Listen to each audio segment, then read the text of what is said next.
আল্লাহর হাবিব সাল্লাল্লাহু আলাইহি ওয়াসাল্লাম যুবক বয়সে খালাফুল ফুদুল ইসলামী সংগঠন প্রতিষ্ঠা করলেন, দ্বীনের জন্য কাজ করলেন। আর আল্লাহ রাব্বুল আলামিনের হাবিব সাল্লাল্লাহু আলাইহি ওয়াসাল্লাম দ্বীনের কাজগুলো যখন আঞ্জাম দিলেন তখন তিনি যুবক বয়সে ছিলেন। এভাবে আল্লাহ রাসূল সাল্লাল্লাহু আলাইহি ওয়াসাল্লাম যখন এই দ্বীনকে প্রতিষ্ঠা করতে যান তখন সবচেয়ে বেশি সহযোগিতা পেয়েছেন যাদের কাছ থেকে, তারা হলো যুবক। তারা কারা? যুবক। প্রিয় ভাইয়ের আমার, আল্লাহ রাসূল সাল্লাল্লাহু আলাইহি ওয়াসাল্লাম হাদিসের মধ্যে বললেন, নুসিরতু বিশ-শাবাব।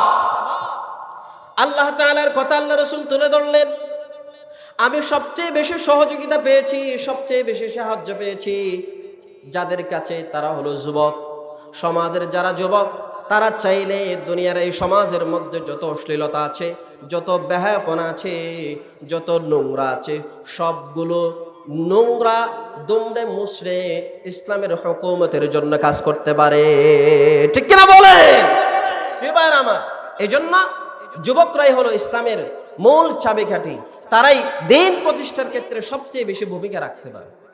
এই জন্য এক নম্বরে যুবকদের যে কাজটা করতে হবে এই দ্বীন প্রতিষ্ঠার ক্ষেত্রে, সেটা হলো দ্বীনের উপর অটল থাকতে হবে। কি থাকতে হবে বলেন? দ্বীনের উপরে ইস্তিকামত থাকতে হবে, অটল অবিচল থাকতে হবে। আল্লাহ তাআলা কোরআনুল কারীমের মধ্যে ইরশাদ করেন, ইন্নাল্লাযীনা ক্বালু রাব্বুনাল্লাহু থুম্মা ইসতাকামু تتنزل عليهم الملائكة ألا تخافوا ولا تحزنوا وأبشروا بالجنة التي كنتم توعدون। جرولنا الله أكبر। আল্লাহ তাআলা বললেন, যারা আল্লাহকে রব হিসাবে মানে, আল্লাহকে কি হিসাবে মানে? আল্লাহকে রব হিসাবে মানে। আল্লাহকে রব হিসাবে মানার পরে যারা এই রবের উপরে, রবের হুকুমতের উপরে, রবের দেওয়া বিধানের উপরে ইস্তিকামত থাকে, অটল অবিচল থাকে, কখনো হিন্দুদের পূজা, কখনো মুসলমানদের কাছে এসে দোলনা দেয় না, শুধুমাত্র আল্লাহকে রব হিসাবে মানার পরে সেই বিধানের উপরে যারা ইস্তিকামত থাকে, আল্লাহ তাদের নিকট ফেরেশতাদেরকে পাঠায়া দেয়। আল্লাহ তখন বলে, আল্লাহ রাব্বুল আলামিন তখন ফেরেশতাদেরকে পাঠিয়ে দেয়, তার গোলামের কাছে পাঠিয়ে দেয়। ফেরেশতারা এসে তাদেরকে বলে, আল্লাহ তাখাফু ওয়ালা তাহজানু, তোমাদের কোনো টেনশন নাই, তোমাদের কোনো দুশ্চিন্তা নাই, তোমাদের জন্য তোমরা রবকে যেহেতু মেনেছো, রবের বিধান যেহেতু পালন করছো, রবের সিদ্ধান্ত যেহেতু মেনে নিয়েছো, তাহলে তোমাদের জন্য জান্নাতের সুসংবাদ যিনি দেন তিনি কে? প্রিয় ভাইরা আমার, আসহাবে কাহফ 7 জন যুবক, এই 7 জন যুবক তাওহীদের পক্ষে কাজ করতেন, আল্লাহর একত্ববাদের ঘোষণা দিতেন, দ্বীনের প্রচার করতেন, নিজেরা নিজেরা ইসলাম চর্চা করতেন।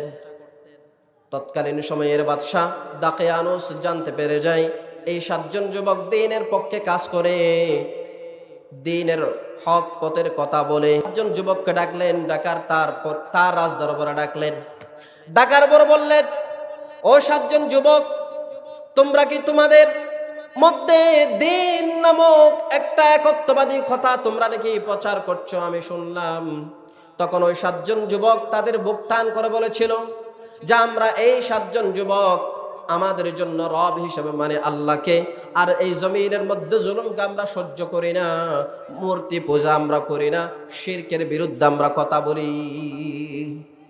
তখন তৎকালীন সময়ের ওই জালিম বাদশা দাকিয়ানুস এই 7 জন যুবককে বললেন, ও যুবকরা, গভীর মনোযোগ দিয়ে শোনো, তোমাদেরকে আমি একটু সুযোগ দিলাম, তোমরা তোমাদের এই মতামত যদি, সিদ্ধান্ত যদি পরিবর্তন করতে না পারো, তাহলে তোমাদের উপরে লাঞ্ছনা চলে আসবে, বিপদ চলে আসতে পারে। ওই 7 জন যুবক সেই জায়গা থেকে বের হয়ে গেলেন, একটা গুহার মধ্যে আশ্রয় নিলেন। সেই গুহার মধ্যে 309 বছর তারা সেখানে অবস্থান করলেন। ওই 7 জন যুবক নিজেদের ঈমানকে বাঁচানোর জন্যে, নিজেদের ঈমানকে টিকিয়ে রাখার জন্যে জালিম বাদশার হাত থেকে নির্যাতন থেকে বাঁচার জন্য গুহার ভিতরে আশ্রয় নিলেন। এরপরেও তারা তাদের ঈমানটাকে জালেম বাদশার নিকট বিক্রি করে দেয় নাই। সুবহানাল্লাহ বলেন। তাহলে আজকের এই যুবক যারা আছো, ভালো করে খেয়াল করো, তোমাদের সামনে এই রকম অসংখ্য বাতিল রাশি তোমাদেরকে হাতছানি দিবে, তোমাদের সামনে কথা বলবে, আল্লাহ সম্পর্কে তোমাদের সামনে বিভিন্ন ধারণা আসবে। সেই ধারণাগুলোকে সামনে রেখে তুমি একজন যুবক হিসাবে আল্লাহকে মানবা, আল্লাহর কথা বলবা, আল্লাহ সম্পর্কে জানবা, জানার পরে আল্লাহকে জানার পরে সেই দাবির উপরে ইস্তেকামত থাকবা, অটল থাকবা। তাহলে তোমার উপরে জান্নাতি সুসংবাদ যিনি দান করবেন তিনি কে? আল্লাহ তাআলা কোরআনুল কারীমের মধ্যে জানিয়ে দিয়েছেন, হুয়াল্লাযী খালাকা লাকুম মা ফিল আরদি জামিআ। এই জমিনে আল্লাহ যা কিছু সৃষ্টি করেছেন সব আমাদের জন্য। কাদের জন্য বলেন? সব কিছু আমাদের জন্য সৃষ্টি করছেন। এই দুনিয়ার এই জমিনে গাছপালা আপনার জন্য সৃষ্টি করলেন, সাগর নদী পাহাড় পর্বত আপনার জন্য সৃষ্টি করলেন, সবকিছু আপনার জন্য সৃষ্টি করলেন। কে সৃষ্টি করলেন? কথা বলেন, কে সৃষ্টি করলেন? আল্লাহ সৃষ্টি করলেন। রব্বুল আলামিন বললেন, হুয়াল্লাযী খালাকা লাকুম মা ফিল আরদি জামিআ। আল্লাহ রব্বুল আলামিন জানায়া দিলেন, ও আমার গোলামেরা, দুনিয়ার এই জমিনে আমি রব তোমাদের জন্য বাতাস সৃষ্টি করলাম, আমি রব তোমাদের জন্য আকাশ তৈরি করলাম, আমি রব তোমাদের জন্য জমিন তৈরি করলাম। শুধু জমিন তৈরি করিনি, জমিনের মধ্যে ফসল ফলার মতো পাশ আমি দিয়ে দিলাম, শক্তি আমি দিয়ে দিলাম, আর আসমানকে আমি নির্দেশ দিয়ে দিলাম আমার গোলামের যখন বৃষ্টি প্রয়োজন হবে, আর সূর্যকে আমি আদেশ দিয়ে দিলাম আমার গোলামের যখন সূর্যের তাপ প্রয়োজন হবে, আর চন্দ্রের আলো যখন প্রয়োজন হবে, আমি রবের পক্ষ থেকে আমার গোলামদের জন্য আমি রব ব্যবস্থা করলাম। সুবহানাল্লাহ বলেন। প্রিয় বন্ধুগণ আমার, সেজন্য রবের প্রশংসা করে শেষ করা যাবে না, রবের প্রশংসা করে শেষ করা যাবে না। আল্লাহ রাব্বুল আলামিন কোরআনুল কারীমের মধ্যে জানিয়ে দিলেন, রব্বুল আলামিন বলছেন, কুল লাউ কানাল বাহরু মিদাদাল লিকালিমাতি রাব্বি লানাফিদাল বাহর قبل أن تنفذ كلمات ربي ولو جئنا بمثله مددا جرولنا الله أكبر। সাগরের জলকে যদি কালি বানানো হয়, আর সেই কালি দ্বারা যদি আল্লাহর প্রশংসা লেখা হয়, সাগরের জল শেষ হয়ে যাবে, সাগরের পানি শেষ হয়ে যাবে, তবু আল্লাহর প্রশংসা লেখা শেষ হবে না।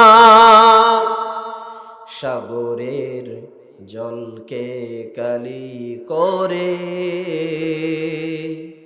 গাছের পাতাকে খাতা করে, তোমার মহিমা লেখা শেষ হবে না, যদিও লিখি প্রভু জীবন ভরে। ঠিক কিনা? আল্লাহর প্রশংসা যদি আপনি সারা জীবন লিখেন, তাহলে আল্লাহর প্রশংসা লিখে শেষ করা যাবে না। সাগরের পানি শেষ হয়ে যাবে, জল শেষ হয়ে যাবে, তবু আল্লাহর প্রশংসা শেষ হবে না। সেজন্য শয়ের স্বপনে জাগরণে প্রশংসা করব একজনের, তিনি হলেন কে? প্রিয় ভাইরা আমার, ভালো করে মনোযোগ দিন। রব্বুল আলামিন কোরআনুল কারীমকে যে পৃথিবীর এই জমিনে প্রেরণ করলেন, এই জমিনে প্রেরণ করার আগে এই কোরআনকে আল্লাহ তাআলা পাহাড়ের মধ্যে যদি অবতীর্ণ করতেন, তাহলে পাহাড় আল্লাহর ভয়ে চূর্ণ বিচূর্ণ হয়ে যেত, টুকরো টুকরো হয়ে যেত। আল্লাহর ভয়ে পাহাড় বিদীর্ণ হয়ে যেত। এরপর আল্লাহ তাআলা মানুষদেরকে উদাহরণ দিয়ে বুঝিয়ে দিলেন, ও আমার গোলাম, কোরআনকে তোমাদের কাছে উপস্থাপন করলাম এই কারণে যেন তোমরা কোরআন দ্বারা নিজেদেরকে চিন্তায় মগ্ন করে উপকৃত হতে পারো। সুবহানাল্লাহ বলেন। তাহলে কোরআন দিলেন কে? কোরআন দিলেন কে? আল্লাহ কোরআন দিলেন মানুষকে হেদায়েতের জন্য। আর এই কোরআন পাওয়ার পরে যদি আমরা কোরআন নিয়ে গবেষণা না করি, কোরআন নিয়ে রিসার্চ না করি, তাহলে আল্লাহ যে উদ্দেশ্যে কোরআনকে এই জমিনে প্রেরণ করলেন, যে উদ্দেশ্যে কোরআনকে মানুষের জন্য পাঠালেন, মানুষ যদি সে উদ্দেশ্য হাসিল না করে কিয়ামতের ময়দানে কোরআনের কাছে না আসার জন্যে আপনার জন্য শাস্তির ব্যবস্থা যিনি করবেন তিনি কে? প্রিয় ভাইরা আমার, এজন্য ভালো করে মনোযোগ দিন। যেহেতু আল্লাহ আপনার জন্য গাছ তৈরি করলেন, সাগরের পানি তৈরি করলেন, কে বানালেন? আসমান থেকে যখন আপনার প্রয়োজন তখন বৃষ্টি নাজিল করেন কে? আল্লাহর আমরা বললাম, আল্লাহ তুমি আমাদের জন্য দুনিয়ার এই জমিনে সবকিছু বানালা, কিন্তু আমাদেরকে কি জন্য বানালা? যখন আল্লাহরে প্রশ্ন করি তখন জবাব দেয় কে? আল্লাহ বললেন, ওয়ামা খালাকাতুল জিন্না ওয়াল ইনসা ইল্লা লিয়াবুদুন। জোরে বলুন আল্লাহু আকবার। আল্লাহ বললেন, গোলাম, মানব আর জিনকে আমি সৃষ্টি করলাম আমি রবের গোলামের জন্য। কার গোলামের জন্য বলেন? আজকের এই দুনিয়ার জমিনে মানুষ আল্লাহর গোলামি করে না, মানুষ আল্লাহর দাসত্ব করে না, মানুষ আল্লাহকে সিজদা দেয় না। সারা রাত মানুষ নিজেদের কর্মে ব্যস্ততায় কাটিয়ে দেয়, গুনাহের কাজে নিজেদেরকে লিপ্ত রাখে। তাহলে আল্লাহ তাআলা যে উদ্দেশ্য আপনাকে এই দুনিয়ার জমিনে পাঠালেন, সে উদ্দেশ্য যদি আপনি হাসিল করতে না পারেন, আল্লাহর সন্তুষ্টি যদি অর্জন না করতে পারেন, তাহলে আল্লাহ যে আপনার জন্য সারা দুনিয়ার সব কিছু তৈরি করলেন, সব কিছু ভোগ করলেন, ভোগ করার পরে আল্লাহ যদি কিয়ামতের ময়দানে আপনারে প্রশ্ন করে, গোলাম তোর জন্য তো সব কিছু আমি দিলাম, কিন্তু তুমি তোমার পক্ষ থেকে আমি রবের জন্য কি নিয়ে এসেছো? প্রশ্ন করবেন কে? আল্লাহ যদি এই প্রশ্নটা করে তাহলে গোলামরা কি উত্তর দিতে পারবে? পারবে? গোলামরা উত্তর দিতে পারবে না, আল্লাহর বান্দাগুলো উত্তর দিতে পারবে না। কারণ আল্লাহ আপনার জন্য যে নিয়ামত দান করেছেন, আল্লাহ তাআলা আপনার জন্য যে সুযোগ তৈরি করে দিয়েছেন, পৃথিবীর এই জমিনের মধ্যে আর কোনো মাখলুকাতের জন্য সেই সুযোগ দেয় নাই। সুবহানাল্লাহ বলেন। তাহলে আল্লাহ আপনার জন্য জায়গা জমি তৈরি করে দিলেন, সাগর নদী পাহাড় পর্বত দিয়ে দিলেন, আসমান তৈরি করে দিলেন রবের ইবাদত করার জন্য। আর আল্লাহর আমরা বললাম, আল্লাহ তোমার ইবাদত কি শুধু মসজিদে গিয়ে ইবাদত করলে হয়ে যাবে নাকি কোনো ইখলাস লাগবে? তখন আল্লাহ তাআলা কোরআনুল কারীমের সূরাতুল মুলকের ভিতরে জানিয়ে দেয় ভাবে, আল্লাযী খালাকাল মাউতা ওয়াল হায়াতা লিয়াবলুয়াকুম আইয়ুকুম আহসানু আমালা। জোরে বলুন আল্লাহু আকবার। আমি মৃত্যুকে সৃষ্টি করলাম, আমি মানুষের জন্য হায়াত দিলাম, আর আমি দেখব মানুষদের মধ্যে কারা উত্তম আমল করে দুনিয়ার এই জমিনে পরীক্ষা দিয়ে আমি রবের শরণাপন্ন হতে পারে। তাহলে দুনিয়াটা আমাদের জন্য পরীক্ষা হল বানিয়ে যিনি দিয়েছেন তিনি কে? আল্লাহ আমাদের জন্য দুনিয়াটাকে পরীক্ষার হল বানালেন, ঠিক কিনা বলেন?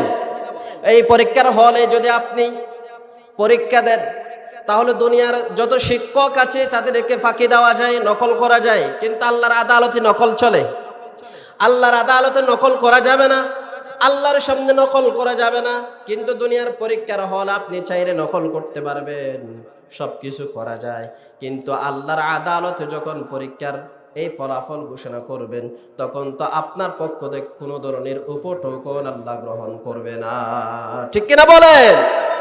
প্রিয় ভাইরা আমার, এজন্য রব্বুল আলামিনের এই বাগানের মধ্যে আমরা বসলাম। আমাদেরকে আল্লাহ তাআলা কি রকম মর্যাদা, কি রকম সম্মান দান করলেন। নবীজি সাল্লাল্লাহু আলাইহি ওয়াসাল্লাম বললেন, যারা কোরআনের বাগানে বসে যায় যারা কোরআনের বাগানের মধ্যে শামিল হয়ে যায়, আল্লাহ রসুল জানিয়ে দিলেন তাদের চারপাশ দ্বারা ফেরেশতা দিয়ে ঘিরে রাখা হয়। আর এই ফেরেশতারা গিরতে গিরতে আপনার আসমান পর্যন্ত পৌঁছে যায়। সেখানে আল্লাহ তাআলা জিজ্ঞেস করে, ও আমার ফেরেশতারা, দুনিয়ার জমিনে আমার যে বান্দাগুলোকে তোমরা ঘিরে রাখলা, চারপাশ দিয়ে ঘিরে ধরলা, আমার এই বান্দাগুলো কি করে? তখন ফেরেশতারা আল্লাহর দরবারে বলবে, আল্লাহ, আপনার এই গোলামেরা আপনার কোরআন শুনে, আপনার হাবিবের হাদিস শুনে আর আপনার জিকির করে। সুবহানাল্লাহ বলেন। প্রিয় ভাইরা আমার, আমরা মূল আলোচনায় চলে যাব। তার আগে একটি ঘটনা বলছি। মানুষ যে দুনিয়ার এই জমিনের মধ্যে ধোঁকায় পড়ে যায়, প্রতারণার শিকার হয়, এই দুনিয়ার জমিন যে মানুষের জন্য ধোঁকার জায়গা, প্রতারণার জায়গা আর আল্লাহর সন্তুষ্টি অর্জনের জায়গা, দুইটা স্থানে মানুষ কিভাবে বসবাস করে ভালো করে খেয়াল করেন। এক চোর চুরি করতে গেছে এক বুড়ার ঘরে। কার ঘরে বলেন? এখানে আবার মুরব্বীরা আছেন, কষ্ট পাবেন। কার ঘরে গেলেন? বুড়ার ঘরে। কেন গেলেন? বুড়ার ঘরে যখন চুরি করতে যায়, তখন ওই বুড়া বলল, তুমি আমার ঘরে আসলা কেন? যুবকদের ঘরে যাইতে পারো না? তখন ওই ব্যক্তি বললেন, ওই সুর বললেন যে বুড়ার ঘরে যাওয়ার কারণ হলো, আপনার ঘরে আসার কারণ হলো, যদি আমি কোনো যুবক বয়সের মানুষের কাছে যদি চুরি করতে যাই, তাহলে সেই তো আমাকে দেখে ফেলবে, আমাকে চিনে ফেলবে। কারণ রাতে কে কোথায়? ফেসবুক কি চালায় বলেন? মোবাইল চালায়। যুবকরা রাতে কি চালায়? মোবাইল চালায়, ঘুমায় না। তাহলে সুর যদি সেখানে চুরি করতে যায়, তাহলে তারা দেখে ফেলবে। সেই সুবাদে সে কোথায় গেল? মুরব্বির ঘরে গেল চুরি করার জন্য। কি করার জন্য বলেন? চুরি করার জন্য গেল। এখন চুরি করতে গেছে, মুরব্বিও টের পাইছে, কারণ মুরব্বিও তো আর ঘুমায় না, রাতে ঘুম আসে না, ফান চাপাচ্ছে। কি চাপাচ্ছে বলেন? ফান খাইতে খাইতে রাত কাটায় দেয়। এখন মুরব্বি জানতে পারলেন তার ঘরে চোর ঢুকলো। এরপর মুরব্বি চিন্তা করলেন, চোর যেহেতু ঢুকেছে, একটু চিন্তা করি, অপেক্ষা করি সে কি নেই। এখন চোর আপনার সমস্ত কিছু গাঠটি ফুলফিল করে বাহির হলো, উঠানের মধ্যে গাঠটিটা রাখলো। এরপর মুরব্বি বের হয়ে তারা ধরলেন। ধরার পরে বললেন যে চুরি করলা, গাঠটি নিলা, এগুলো নিয়ে কোথায় যাব? এমন ভাবে ধরছে যে তারা আর ছাড়ে না। তখন সে বলে যে আপনি আমাকে এমন ভাবে কেন ধরলেন? তখন ওই বুড়া বলতেছে যে তুমি আমার ঘরে চুরি করবা আর আমি তোমাকে ছেড়ে দিব, সেটা তো হতে পারে না। ঠিক কিনা বলেন? প্রিয় ভাইয়ের আমার, ওই সুর যেহেতু বুড়ার হাতে পড়লো, ধরা শক্ত, সেজন্য সে মনে মনে চিন্তা করলো তার হাত থেকে যদি আমি বাঁচতে চাই, আমাকে একটা কৌশল করতে হবে। এখন সেই কৌশল করলো কি? আপনি যেহেতু আমাকে ধরলেন, থানায় দিয়ে দেন। এখন ফতের মধ্যে যাইতে যাইতে কিছুদূর গেল। যাওয়ার পরে সে নিজের গায়ে একটা চিমটি দিয়ে নিজে নিজে বলতে লাগলো, এরকম একটা আওয়াজ করলো। আওয়াজ করার পরে বুড়া জিজ্ঞেস করলো, এত আওয়াজ করলি কেন, করলি কেন? তখন সে বলল, থানায় গেলে একটু বড় তো মাইরধর হবে, সেটার অভাব, সেই মায়ের একটা যে চাপ আমার শরীরে পড়বে, সেটার ব্যথা বেদনা আমি একটু অনুভব করতেছি। সে নিজে নিজে হালকা একটু কান্নার মৃদু বাপ নিয়ে আসলো। এখন বুড়ার অন্তরও একটু মায়া আসতেছে, যেহেতু সুর নিজেই কান্না করতেছে। এখন একটু পরে দেখা যাচ্ছে সুরের পায়ে জুতা নাই। কি নাই বলেন? জুতা নাই। আরে এত শীতের রাতে তুই জুতা ছাড়া কেমনি চুরি করতে আসলি? তখন ওই ব্যক্তি বলল, আমি কি জুতা ছাড়া তোমার ঘরে চুরি করতে আসলাম? তো জুতা কোথায়? জুতা তোমার উঠানের মধ্যে রেখেই চলে আসলাম। আপনি একটু এখানে দাঁড়ান, আমি জুতাগুলো নিয়ে আসি। এরপরে সে ঘরে গেল, জুতা নিয়ে আসার কথা বলে ওই দিক দিয়ে যে গেল, ওই বুড়ার ঘরে একটা দামি কম্বল ছিল, সেটা শুদ্ধ নিয়ে পালিয়ে গেছে। আসলে বলেন আপনার চোর ওই কম্বলটা শুদ্ধ নিয়ে পালিয়ে গেছে। এখন বুড়া চিন্তা করলো, এই চোর যেহেতু একবার আসছে, তাহলে আরেকবার আসার সম্ভাবনা আছে। আসলে নাই, আরেকদিন আসছে। আসার পরে বুড়া টের পাওয়ার পরে চিন্তা করলো, যেহেতু চোর আসছে, সে একসময় পালিয়ে যাবে। গাঠটি গোটা সব গোছাইয়ে নিল, চলে যাচ্ছে। এমন সময় বুড়া এসে তাকে ধরলো।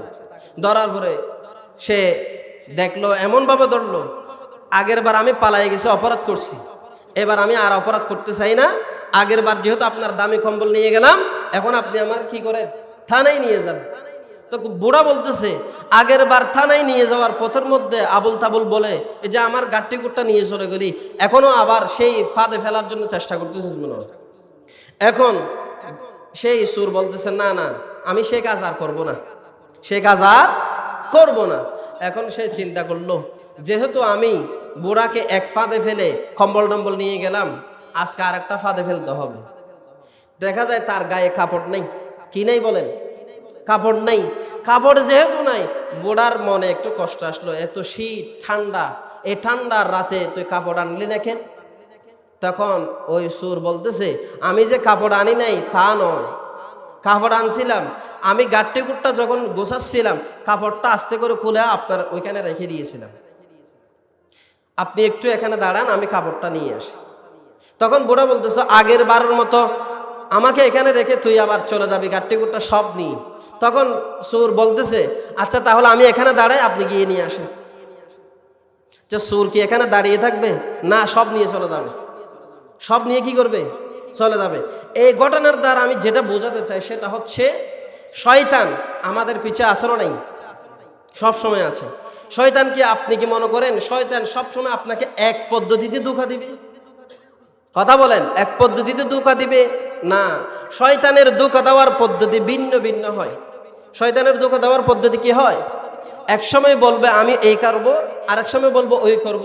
আপনার সামনে মোবাইল দিয়ে একবার ধোঁকা দিবে, নারী দিয়ে একবার ধোঁকা দিবে, এই জমিনে আরেকবার আপনার সামনে দুনিয়ার অশ্লীলতা দ্বারা আপনাকে ধোঁকা দিবে। কিন্তু যুবক যারা আছে তারা এই ধরনের ধোঁকার ফাঁদে পা দেয় না, তারা আল্লাহর প্রতি ঈমান রেখে তাকওয়া অর্জন করে এই জমিনে টিকে থাকার চেষ্টা করে। ঠিক কিনা বলে? এজন্য আজকে যে বিষয়ে আমরা কথা শুনবো সেই বিষয়টা হলো দ্বীন প্রতিষ্ঠায় যুবকদের ভূমিকা কি ছিল। শোনার দরকার আছে না নেই? আল্লাহ রাব্বুল আলামিন যখন মানুষদেরকে জান্নাতে দিবে তখন যুবকদেরকেই জান্নাত দিবে, তাহলে বুড়াদের কি অবস্থা হবে? এক সময় আল্লাহ রাসূল সাল্লাল্লাহু আলাইহি ওয়াসাল্লামের এক মহিলা এসে জিজ্ঞেস করতেছে, বলতেছে, ইয়া রাসূলুল্লাহ আইয়াদখুলানি আল্লাহ, আল্লাহর কাছে আমার জন্য একটু জান্নাতে দেওয়ার দোয়া করেন। বিশ্বনবী সাল্লাল্লাহু আলাইহি ওয়াসাল্লাম মুস্কি হাসলেন, এরপর বললেন, কিয়ামতের দিন আল্লাহ কোনো বুড়ি বৃদ্ধ মহিলাকে জান্নাতে দিবে না। তখন ওই বৃদ্ধ মহিলা নিজের চেহারাটা কালো করে ফেললেন। এরপর রাসূল একটু বড় বললেন, আল্লাহ যখন কিয়ামতের ময়দানে কোনো বৃদ্ধ মহিলার জন্য কিংবা কোনো বৃদ্ধ পুরুষের জন্য কিংবা কালো মানুষের জন্য জান্নাতের ফয়সালা দিয়ে দিবে, তখন ওই কালো মানুষটাকে সাদা করে আর ওই বৃদ্ধ পুরুষটাকে আপনার একবারে যুবক বানায়া আর বৃদ্ধ মহিলাকে একেবারে যুবতী সুন্দরী রূপবতী গুণবতী বানায়া আল্লাহ তার জান্নাতে ঢুকিয়ে দিবে। সুবহানাল্লাহ বলেন। তাহলে আজকে যারা বৃদ্ধ হয়ে গেছেন তারাও একসময় যুবক ছিলেন, ঠিক কিনা বলেন? তারাও একসময় যুবক ছিলেন। আপনাদেরকেও আল্লাহ তাআলা যখন জান্নাত দান করবেন, সেই জান্নাতে ঢোকানোর সময় আপনাকে যুবক বানায়া আল্লাহ তার জান্নাতে ঢুকিয়ে দিবে। সুবহানাল্লাহ বলেন। কিয়ামতের দিন আল্লাহ তাআলা যুবকদেরকে ডাক দিবে, আইনা শুব্বান আল্লাযীনা লা তুলহিহিম শাহওয়াতুন ওয়ালা লাহুন আন তাআতিল্লাহ। আল্লাহ বলবেন, ও যুবক, দুনিয়ার জমিনে তুমি তোমার সামনে যত অশ্লীলতা ছিল, যত ধরনের গুনাহের কাজ ছিল, ব্যভিচারের কাজ ছিল, দুর্নীতির কাজ ছিল, সব গুনাহের কাজগুলো তুমি তোমার পায়ের নিচে পদদলিত করে আমি রবের আনুগত্য করেছো। আজকে তোমাকে খুঁজছি আমি। কিয়ামতের ওই ময়দানের মধ্যে আল্লাহ যুবকদেরকে খুঁজে খুঁজে বের করবে, আর আল্লাহ তাআলা তাদের উপরে সন্তুষ্ট হয়ে যাবেন, তাদের জন্য আল্লাহ জান্নাতের ফয়সালা করে দিবে। সুবহানাল্লাহ বলেন। তাহলে আল্লাহ যুবকদেরকে কিয়ামতের ময়দানে খুঁজবেন, আর আল্লাহ তাআলা তাদেরকে সেদিন কিয়ামতের ময়দানে জান্নাতের ফয়সালা করে দিবেন। আর আল্লাহ রাব্বুল আলামিন কোরআনুল কারীমের মধ্যে জানিয়ে দিয়েছেন এভাবে, ফাজআলনাহুন্না আবকারা। জোরে বলুন আল্লাহু আকবার। আল্লাহ যখন মানুষদেরকে জান্নাত দান করবেন তখন তাদেরকে কুমারী বানায়া দিবেন। তখন তাদেরকে যুবক বানাইয়া দিবেন, তখন তাদেরকে আল্লাহ তাআলা যুবতী বানাইয়া আল্লাহ তার জান্নাতের মেহমান বানিয়ে ফেলবেন। সুবহানাল্লাহ বলেন। সম্মানিত উপস্থিতি, আমি আপনাদের সামনে ইসলাম প্রতিষ্ঠায় যুবকদের কি ভূমিকা ছিল সে বিষয়ে কথা বলছি। হযরত আবু বকর রাদিয়াল্লাহু তাআলা আনহু যখন ইসলাম ধর্মে প্রবেশ করছেন তখন তার বয়স ছিল অনলি 37। কত বছর? 37 বছর। 37 বছরে আবু বকর ইসলাম ধর্মে আসলেন। 37 বছর কি একজন মানুষের বুড়া হওয়ার বয়স? যুবক, ঠকবকে যুবক। হযরত ওমর যখন ইসলাম গ্রহণ করেন তখন তার বয়স ছিল মাত্র 26 বছর। হযরত উসমান যখন দ্বীনের মধ্যে প্রবেশ করেন, ইসলামে কবুল করেন, তখন তার বয়স ছিল মাত্র 20 বছর। আর আলী রাদিয়াল্লাহু তাআলা আনহু যখন ইসলাম ধর্ম গ্রহণ করেন তখন আলী রাদিয়াল্লাহু তাআলা আনহুর বয়স ছিল মাত্র 8.5 বছর। তাহলে ইসলাম যখন আপনার প্রতিষ্ঠালগ্ন সময় চলতেছে, সূচনালগ্ন চলতেছে, তখন ইসলামের প্রথম সারির নেতৃত্ব যারা দিয়েছিল তারা ছিলেন যুবক। সুবহানাল্লাহ বলেন। তাহলে যুবকরাই আপনার দ্বীনের ক্ষেত্রে, দ্বীন প্রতিষ্ঠার ক্ষেত্রে সবচেয়ে বেশি অবদান রেখেছে, ঠিক কিনা বলেন? প্রিয় ভাইরা আমার, আল্লাহর হাবিব সাল্লাল্লাহু আলাইহি ওয়াসাল্লাম যুবক বয়সে খালাফুল ফুদুল ইসলামী সংগঠন প্রতিষ্ঠা করলেন, দ্বীনের জন্য কাজ করলেন। আর আল্লাহ রাব্বুল আলামিনের হাবিব সাল্লাল্লাহু আলাইহি ওয়াসাল্লাম দ্বীনের কাজগুলো যখন আঞ্জাম দিলেন তখন তিনি যুবক বয়সে ছিলেন। এভাবে আল্লাহ রাসূল সাল্লাল্লাহু আলাইহি ওয়াসাল্লাম যখন এই দ্বীনকে প্রতিষ্ঠা করতে যান তখন সবচেয়ে বেশি সহযোগিতা পেয়েছেন যাদের কাছ থেকে, তারা হলো যুবক। তারা কারা? যুবক। প্রিয় ভাইরা আমার, আল্লাহ রাসূল সাল্লাল্লাহু আলাইহি ওয়াসাল্লাম হাদিসের মধ্যে বললেন, নুসিরতু বিশ-শাবাব। আল্লাহ তাআলার কথা আল্লাহ রাসূল তুলে ধরলেন, আমি সবচেয়ে বেশি সহযোগিতা পেয়েছি, সবচেয়ে বেশি সাহায্য পেয়েছি যাদের কাছে, তারা হলো যুবক। সমাজের যারা যুবক তারা চাইলে দুনিয়ার এই সমাজের মধ্যে যত অশ্লীলতা আছে, যত বেহায়াপনা আছে, যত নোংরা আছে, সবগুলো নোংরা দুমড়ে মুছড়ে ইসলামের হুকুমতের জন্য কাজ করতে পারে, ঠিক কিনা বলেন? প্রিয় ভাইরা আমার, এই জন্য যুবকরাই হলো ইসলামের মূল চাবিকাঠি। তারাই দ্বীন প্রতিষ্ঠার ক্ষেত্রে সবচেয়ে বেশি ভূমিকা রাখতে পারে। এই জন্য 1 নম্বরে যুবকদের যে কাজটা করতে হবে এই দ্বীন প্রতিষ্ঠার ক্ষেত্রে, সেটা হলো দ্বীনের উপর অটল থাকতে হবে। কি থাকতে হবে বলেন? দ্বীনের উপরে ইস্তিকামত থাকতে হবে, অটল অবিচল থাকতে হবে। আল্লাহ তাআলা কোরআনুল কারীমের মধ্যে ইরশাদ করেন, ইন্নাল্লাযীনা ক্বালু রাব্বুনাল্লাহু থুম্মা ইসতাকামু تتنزل عليهم الملائكة ألا تخافوا ولا تحزنوا وأبشروا بالجنة التي كنتم توعدون। جرولون الله أكبر। আল্লাহ তাআলা বললেন, যারা আল্লাহকে রব হিসাবে মানে, আল্লাহকে কি হিসাবে মানে? আল্লাহকে রব হিসাবে মানে। আল্লাহকে রব হিসাবে মানার পরে যারা এই রবের উপরে, রবের হুকুমতের উপরে, রবের দেওয়া বিধানের উপরে ইস্তিকামত থাকে, অটল অবিচল থাকে, কখনো হিন্দুদের পূজা, কখনো মুসলমানদের কাছে এসে দোলনা দেয় না, শুধুমাত্র আল্লাহকে রব হিসাবে মানার পরে সেই বিধানের উপরে যারা ইস্তিকামত থাকে, আল্লাহ তাদের নিকট ফেরেশতাদেরকে পাঠায়া দেয়।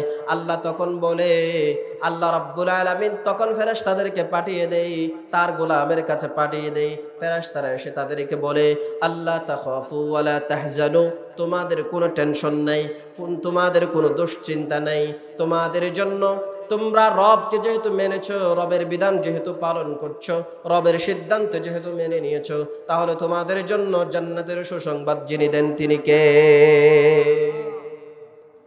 প্রিয় ভাইরা আমার, আসহাবে কাহাফ 7 জন যুবক, এই 7 জন যুবক তাওহীদের পক্ষে কাজ করতেন, আল্লাহর একত্ববাদের ঘোষণা দিতেন, দ্বীনের প্রচার করতেন, নিজেরা নিজেরা ইসলাম চর্চা করতেন।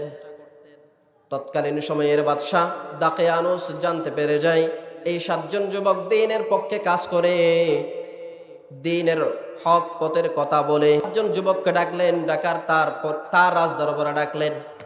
ডাকার পর বললেন, ও 7 জন যুবক, তোমরা কি তোমাদের মধ্যে দ্বীন নামক একটা একত্ববাদী কথা তোমরা নাকি প্রচার করছো? আমি শুনলাম। তখন ওই 7 জন যুবক তাদের বুক টান করে বলেছিল যে আমরা এই 7 জন যুবক আমাদের জন্য রব হিসেবে মানে আল্লাহকে, আর এই জমিনের মধ্যে জুলুমকে আমরা সহ্য করি না, মূর্তি পূজা আমরা করি না, শিরকের বিরুদ্ধে আমরা কথা বলি। তখন তৎকালীন সময়ের ওই জালিম বাদশা দাকিয়ানুস এই 7 জন যুবককে বললেন, ও যুবকরা, গভীর মনোযোগ দিয়ে শোনো, তোমাদেরকে আমি একটু সুযোগ দিলাম। তোমরা তোমাদের এই মতামত যদি, সিদ্ধান্ত যদি পরিবর্তন করতে না পারো, তাহলে তোমাদের উপরে লাঞ্ছনা চলে আসবে, বিপদ চলে আসতে পারে। ওই 7 জন যুবক সেই জায়গা থেকে বের হয়ে গেলেন, একটা গুহার মধ্যে আশ্রয় নিলেন। সেই গুহার মধ্যে 309 বছর তারা সেখানে অবস্থান করলেন। ওই 7 জন যুবক নিজেদের ঈমানকে বাঁচানোর জন্যে, নিজেদের ঈমানকে টিকিয়ে রাখার জন্যে, জালিম বাদশার হাত থেকে, নির্যাতন থেকে বাঁচার জন্য গুহার ভিতরে আশ্রয় নিলেন। এরপরেও তারা তাদের ঈমানটাকে জালিম বাদশার নিকট বিক্রি করে দেয় নাই। সুবহানাল্লাহ বলেন। তাহলে আজকের এই যুবক যারা আছো, ভালো করে খেয়াল করো, তোমাদের সামনে এইরকম অসংখ্য বাতিল রাশি তোমাদেরকে হাতছানি দিবে, তোমাদের সামনে কথা বলবে, আল্লাহ সম্পর্কে তোমাদের সামনে বিভিন্ন ধারণা আসবে। সেই ধারণাগুলোকে সামনে রেখে তুমি একজন যুবক হিসাবে আল্লাহকে মানবা, আল্লাহর কথা বলবা, আল্লাহ সম্পর্কে জানবা, জানার পরে আল্লাহকে জানার পরে সেই দাবির উপরে ইস্তেকামত থাকবা, অটল থাকবা। তাহলে তোমার উপরে জান্নাতি সুসংবাদ যিনি দান করবেন তিনি কে? প্রিয় ভাইরা আমার, দুনিয়ার এই জমিনের মধ্যে যুবকদের কত মর্যাদা। বিশ্বনবী একবার ভাষণ দিচ্ছেন, সেই ভাষণ দেওয়ার সময় একজন যুবক জায়গা পায় নাই, দাঁড়িয়ে আছে। এরপর রাসূল তাকে দেখলেন, দেখার পরে আল্লাহ রাসূল ডাক দিলেন, ও জারির। তার নাম ছিল জারির। ডাকার পরে রাসূলের গায়ে একটা চাদর ছিল, সেই চাদরটা আল্লাহ রাসূল নিক্ষেপ করলেন তার দিকে। তখন আল্লাহ রাসূল বললেন, ও জারির, তুমি তো জায়গা পাও নাই, এই চাদরটা বিছায়া তুমি ওই চাদরের উপরে বসে যাও। সুবহানাল্লাহ বলেন। আল্লাহ রাসূল হলেন একজন বিশ্ব নেতা, আর তার একজন কর্মীর জন্য, তার একজন সাহাবীর জন্য নিজের চাদর খুলে নিক্ষেপ করলেন, যেন তার ওই সাহাবী, জায়গা না পাওয়া সাহাবী এই চাদরের উপরে বসতে পারে। সুবহানাল্লাহ বলেন। প্রিয় এলাকাবাসী, তাহলে আল্লাহ রাসূল সাল্লাল্লাহু আলাইহি ওয়াসাল্লাম একজন সাহাবীর প্রতি কি মর্যাদা দেখালেন, কি সম্মান দেখালেন। এইরকম সম্মান বর্তমান দুনিয়ার নেতারা কি দেখায়? বর্তমান দুনিয়ার নেতারা সেটা দেখায় না, সেটা বোঝায় না। তারা বরঞ্চ যুবক যারা আছে তাদের হাতে মাদক তুলে দেয়, অস্ত্র তুলে দেয়, ঠিক কিনা বলেন? ইয়াবা ট্যাবলেট তুলে দেয়, আপনার টাকা তুলে দেয়, নারীর সাথে বিভিন্ন মেলামেশা করার জন্য বিভিন্ন ধরনের হাতিয়ার তাদের হাতে তুলে দেয়। এরকম নেতা আছে না নাই? মিশরের একজন নেতা ছিলেন সাইয়্যিদ কুতুব শহীদ রাহিমাহুল্লাহ। কি নাম বলেন? সাইয়্যিদ কুতুব শহীদ রাহিমাহুল্লাহ। মিশরের এই সাইয়্যিদ কুতুব শহীদ রাহিমাহুল্লাহ চিন্তা করলেন, যুবকরা ইসলামের পথ থেকে সরে যাচ্ছে, তাদেরকে এই পথের মধ্যে অবিচল রাখতে হলে কিছু কাজ করা দরকার। তখন তিনি লেখালেখি শুরু করলেন। এক সময় গিয়ে তিনি লিখতে লিখতে নিজে অনুভব করলেন, এই যুবকদের যদি কোরআনের প্রতি আমি আকৃষ্ট করতে পারি, তাহলে সমাজ নয় গোটা রাষ্ট্রটাকে পরিবর্তন করা সম্ভব হবে, ঠিক কিনা বলেন? সাইয়্যিদ কুতুব শহীদ রাহিমাহুল্লাহ তার এই অনুভূতি থেকে গোটা জাতির জন্য বিশাল একটা তাফসির লিখে ফেললেন। সেই তাফসিরটার নাম হলো তাফসির ফি জিলালিল কোরআন। তৎকালীন সময়ের বাদশা ছিলেন জামাল আব্দুল নাসির। তাকে ডাকলেন, ডাকার পর বললেন, তুমি সমাজের যুবকদেরকে বিভ্রান্তির পথের মধ্যে ঠেলে দিচ্ছ, সমাজের মধ্যে তুমি বিভ্রান্তি সৃষ্টি করছো, সেজন্য সেই অপরাধে তোমাকে মৃত্যুদণ্ড দেওয়া হচ্ছে। এরপরে মিশরের এই সাইয়্যিদ কুতুব শহীদ রাহিমাহুল্লাহর জন্য যখন মৃত্যুর ফয়সালা হয়ে যায়, মৃত্যুদণ্ড কার্যকর করবে, তার 1 ঘন্টা আগে একজন আলেমকে পাঠানো হলো, যে আলেম তাকে কালিমা পড়াবে। কি পড়াবে বলেন? কালিমা পড়াবে। কালিমা পড়ানোর জন্য যে আলেম গেল, সে বলছে আমাকে পাঠানো হয়েছে আপনাকে কালিমা পড়ানোর জন্যে, আপনার 1 ঘন্টা পর ফাঁসি হয়ে যাবে। তখন মিশরের সাইয়্যিদ কুতুব শহীদ রাহিমাহুল্লাহ বললেন, তুমি যে কালিমাটা আমাকে পড়ানোর জন্য আসলে, সেই কালিমার জন্য তোমার সরকার তোমাকে বেতন দেয়, আর দুনিয়ার এই জমিনের মধ্যে যুবকদের হৃদয়ে ঈমানের আলোড়ন সৃষ্টি করার জন্য এই কালিমার ব্যাখ্যা লিখলাম। সেই কালিমার ব্যাখ্যা লেখার কারণে তোমার সরকার আমাকে ফাঁসিতে ঝুলায়। ঠিক কিনা বলেন? একজন কোরআনের ব্যাখ্যা লিখে ফাঁসিতে যায়, আরেকজন সেই কালিমা দিয়ে রুটি রোজগার করে। এই কালিমা রুটি রোজগারের জন্য নয়, শুধু এই কালিমা এসেছে সমাজকে পরিবর্তন করার জন্য, যুবকদের পরিবর্তন করার জন্য। ঠিক কিনা বলেন? প্রিয় বন্ধুগণ আমার, এই জন্য মিশরের এই সাইয়্যিদ কুতুব শহীদ রাহিমাহুল্লাহর ফাঁসি হয়ে গেল যুবকদের পক্ষে কিতাব লেখার কারণে, তাফসীর লেখার কারণে। প্রিয় ভাইরা আমার, এজন্য আপনি যদি যুবক হিসাবে আপনার এই যৌবনকালটাকে যদি গুরুত্ব দিতে পারেন, তাহলে আপনার এই জীবন, আপনার এই যৌবনকাল, আপনার এই যুবক বয়সটা আল্লাহর দরবারে সবচেয়ে বেশি মর্যাদাপূর্ণ হয়ে যাবে, দামি হয়ে যাবে, সবচেয়ে বেশি শ্রেষ্ঠত্বের জায়গা করে নিতে পারবে। ঠিক কিনা বলেন প্রিয় যুবক ভাইরা?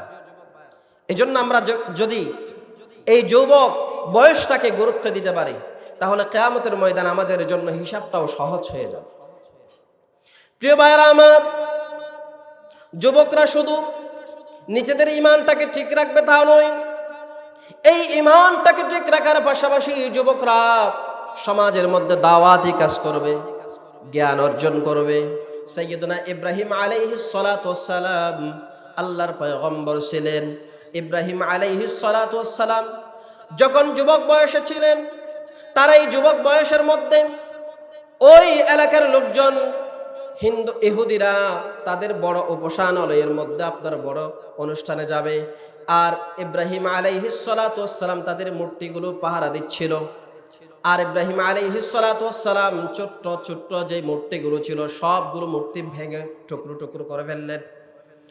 যেই কোড়াল দিয়ে টুকরো টুকরো করলেন, সেই কোড়ালটা বড় মূর্তির কাঁধে রেখে দিলেন। উপাসনালয় থেকে যখন তাদের নেতারা আসলো, তখন জিজ্ঞেস করলো এই কাজটা কে করেছে। তখন তারা বলা বলি করছিল এভাবে, ক্বালু সামি'না ফাতান ইয়াযকুরুহুম ইউক্বালু লাহু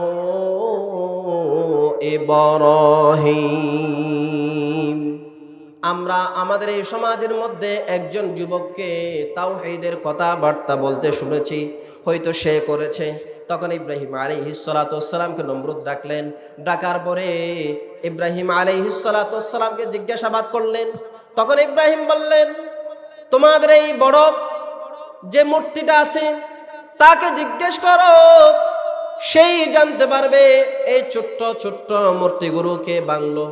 তখন ইব্রাহিমকে বললেন, তুমি তো জানো আমাদের এই মূর্তিগুলো কোনো ধরনের কথা বলতে পারে না, কান দিয়ে শুনে না। তখন ইব্রাহিম বললেন, তোমরা এমন মূর্তি পূজা করো, এমন রবের ইবাদত করো, যেই রব তোমাদের কোনো কল্যাণ করতে পারে না, যেই রব তোমাদের কোনো ক্ষতি করতে পারে না। তখন তারা সিদ্ধান্ত নিল, ক্বালু হাররিকুহু ওয়ানসুরু আলিহাতাকুম ইন কুনতুম ফাইলিন। জোরে বলুন আল্লাহু আকবার। ইব্রাহিম আলাইহিস সালাতু ওয়াস সালামকে তখন তারা সিদ্ধান্ত নিয়ে নিলেন যে তাকে শূলীতে চড়ানো হবে, আর অগ্নিকুণ্ডের মধ্যে ইব্রাহিমকে নিক্ষেপ করা হবে। এই সিদ্ধান্ত যখন নিয়ে নিলেন, তখন ইব্রাহিম আলাইহিস সালাতু ওয়াস সালামের রব ছিলেন একজন, তিনি কে? সেই রব সেদিন কিয়ামতের ময়দানে আপনার সেই দিন ইব্রাহিম আলাইহিস সালাতু ওয়াস সালামের এই বিপদের সময়ে সেই রব পাশে থাকলেন। ইব্রাহিমের জন্য ওই অগ্নিকুণ্ডটাকে এয়ার কন্ডিশন বানায়া দিলেন। সুবহানাল্লাহ বলেন। আল্লাহ বললেন কুলনা ইয়া নারু কুনি বারদান ওয়া সালামান আলা ইব্রাহিম। জোরে বলেন আল্লাহু আকবার। আল্লাহ তাআলা ইব্রাহিম আলাইহিস সালাতু ওয়াস সালামের জন্য এই অগ্নিকুণ্ডটাকে আপনার এয়ার কন্ডিশন বানাইয়া দিলেন, নয় ঠান্ডা নয় গরম বানাইয়া দিলেন। আল্লাহ তাআলা সেদিন ইব্রাহিম আলাইহিস সালাতু ওয়াস সালামের পাশেই ছিলেন। সুবহানাল্লাহ বলেন। আচ্ছা বলেন দেখি, ইব্রাহিম আলাইহিস সালাতু ওয়াস সালাম যখন এই মূর্তিগুলো ভাঙলেন তখন তার বয়স কি রকম ছিল? যে আয়াতের মধ্যে আল্লাহ স্পষ্ট করে দিলেন, ক্বালু সামি'না ফাতান ইয়াযকুরুহুম ইউকালু লাহু ইব্রাহিম।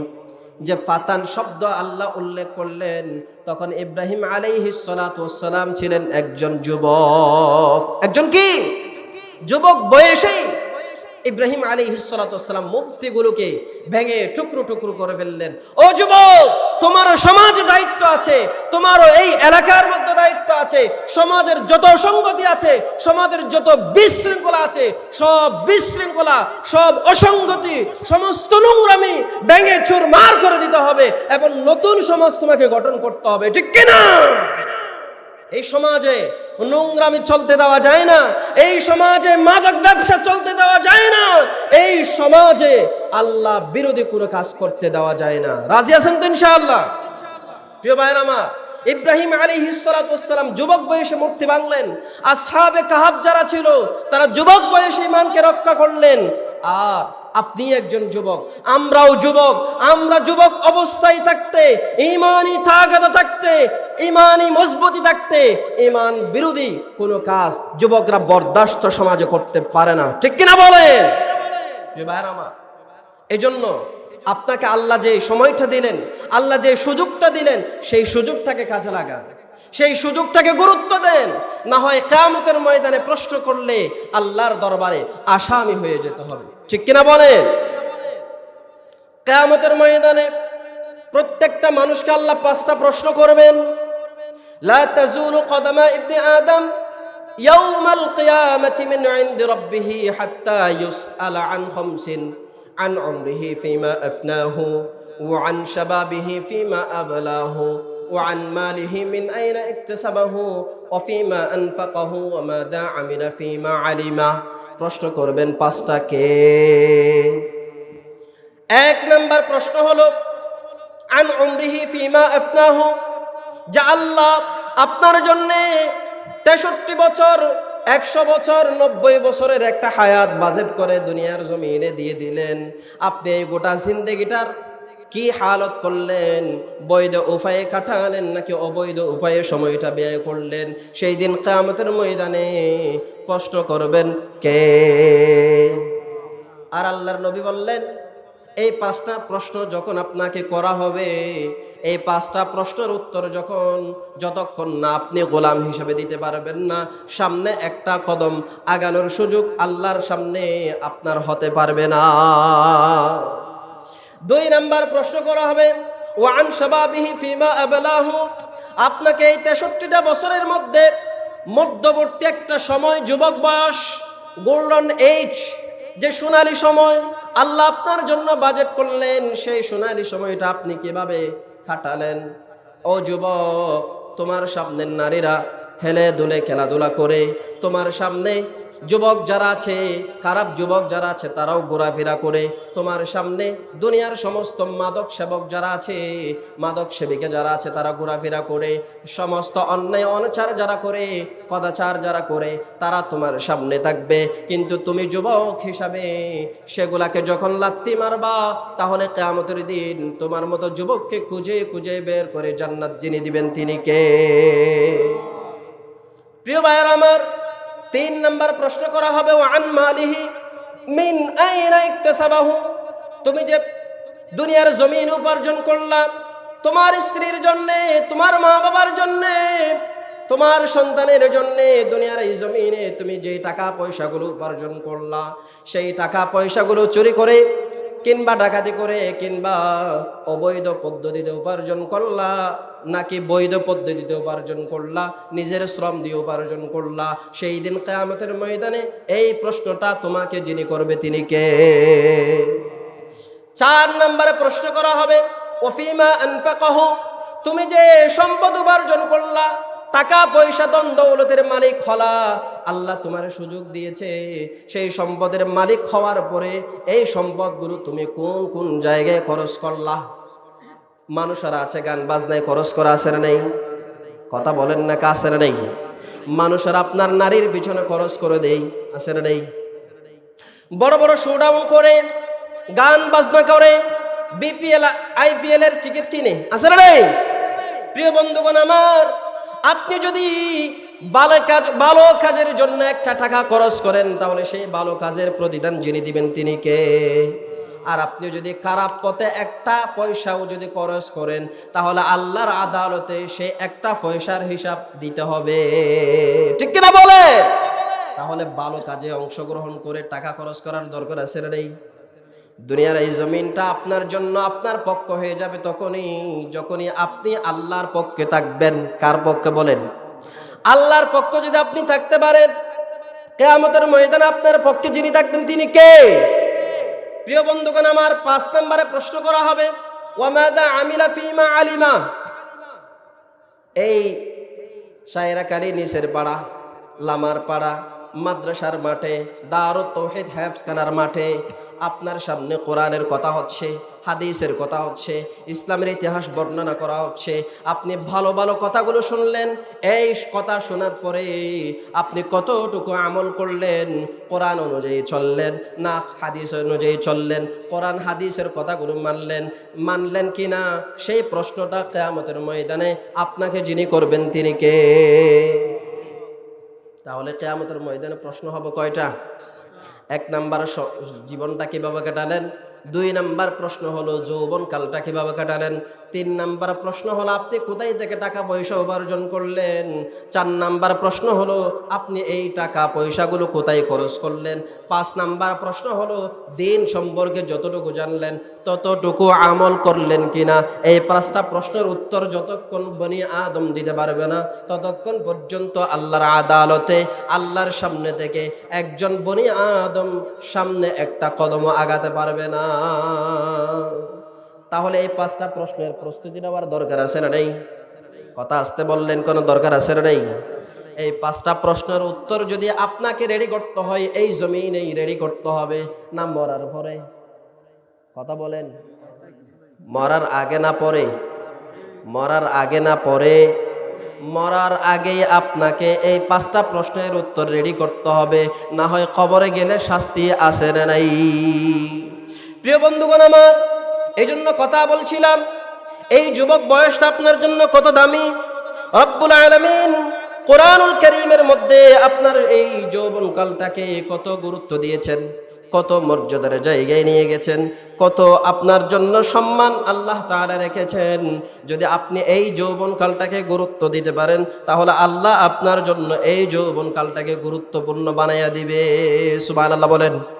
প্রিয় ভাইরা আমার, 3 নম্বরে আপনি যে কাজটা করবেন যুবক হিসাবে, যেই কাজটা করা দরকার, আল্লাহ তাআলা যে কাজটা করার জন্য নির্দেশ দিলেন, আমার বন্ধুগণ, আপনি যখন আপনি যুবক বয়সে গোলামি করবেন কার?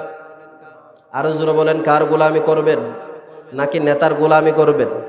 এখন তো নেতা টাকা দেয় আর নেতার পিছনে পিছনে দৌড়াই, আছে না নেই? কথা আসতে বললেন কেন, আছে না নেই? নেতা টাকা দেয়, নেতার পিছনে পিছনে দৌড়াই, আর আল্লাহর জন্য যদি দৌড়াইতে পারো তাহলে বান্দা তোমার জন্য জান্নাত অপেক্ষা করছে, ঠিক কিনা? প্রিয় ভাইয়ের আমার, কিয়ামতের ময়দান আল্লাহ 7 শ্রেণীর মানুষকে আরশের নিচে ছায়া দান করবে। যেই দিন আল্লাহর আরশের ছায়া ছাড়া আর কোনো ছায়া থাকবে না, যেই দিন আল্লাহর নিজের ছায়া ছাড়া, আল্লাহর আরশের ছায়া ছাড়া আর কোনো ছায়া থাকবে না, আল্লাহর এই কিয়ামতের ময়দানটা আপনার জন্য হয়ে যাবে। আপনার যতটুকু পাপ ততটুকু পাপের সাগরে আপনি সাঁতার কাটতে থাকবেন। আর সূর্যের তাপের কারণে মাথার মগজগুলো টকবক করবে, কানের ছিদ্র নাকের ছিদ্র দিয়ে বেয়ে বেয়ে পড়বে। এমন সময় যখন আল্লাহর আরশের ছায়া ছাড়া আর কোনো ছায়া থাকবে না, সেই দিন এক শ্রেণীর মানুষকে আল্লাহ ছায়া দান করবেন, 7 শ্রেণীর মানুষকে ছায়া দান করবেন। সেখান থেকে এক শ্রেণীর মানুষ হলো তারা ওই সমস্ত যুবক, যেই যুবক তার এই যৌবনকালটা কাটিয়ে দিয়েছে কার গোলামিতে? আর জোরে বলেন, কার গোলামিতে? আল্লাহর গোলামি ছাড়া কোনো ব্যক্তির গোলামি করে নাই, কোনো ব্যক্তির পূজা করে নাই। এখন তো সমাজে মানুষ মানুষের পূজা করে আছে না নাই? মানুষের পূজা করার জন্য আল্লাহ আপনার বানালেন না আল্লাহর পূজা করার জন্য বানালেন? তাহলে মানুষের পিছনে দৌড়াও কেন? হুজুর টাকা পাওয়া যায়, কি করতাম? জায়গা দখল করে ফেলে, দোকান দখল করে ফেলে, মিছিলে ডাকে, না গেলে হুমকি দে, না গেলে অস্ত্র ডাকায়, ঠিক কিনা বলেন? তাহলে এমন পরিবেশ আছে না নেই? যদি তুমি বন্ধু আল্লাহর বন্ধু হইতে পারো, দুনিয়ার সমস্ত বাতিল তোমার সামনে কোনো কিছু হবে না। আল্লাহ তোমার জন্য যদি হয়ে যায়, শত বিপদেও তোমাকে রক্ষা করবেন একজন, তিনি কে? এই জন্য যুবক ভাইরা আমার, যেই লোকগুলোকে আল্লাহ তাআলা কিয়ামতের ময়দানে আরশের নিচে ছায়া দান করবেন, তাদের মধ্যে এক শ্রেণীর মানুষ হলো তারা সেই সমস্ত যুবক, ওয়াশাবুন নাশা ফি ইবাদাতিল্লাহ, যেই যুবক তার এই যৌবনকালটা কোনো নারীর পিছনে পষ্টি নষ্টি করে কাটায় দেয় নাই, মাদক সেবন করে কাটিয়ে দেয় নাই, কোনো আপনার অবৈধ আড্ডার মধ্যে কাটিয়ে দেয় নাই, মানুষের ঝগড়া বিবাদের মধ্যে কাটিয়ে দেয় নাই। একমাত্র আল্লাহর জন্য সিজদা দিয়েছে, একমাত্র আল্লাহর ঘরে তারা আল্লাহর ঘরের জন্য দান সদকা করেছে। একমাত্র যেখানে আল্লাহর আদেশ আছে, যেখানে আল্লাহর কোরআনের বিধান আছে, যেখানে রাসূলুল্লাহর সুন্নাহ আছে, সেই জায়গায় তারা সময় কাটিয়ে দিয়েছে, ইবাদত করেছে, আল্লাহর দাসত্ব করেছে, আল্লাহর গোলামি করেছে। সেই সমস্ত যুবকদেরকে কিয়ামতের ময়দানে আরশের নিচে যিনি ছায়া দান করবেন, তিনি কে?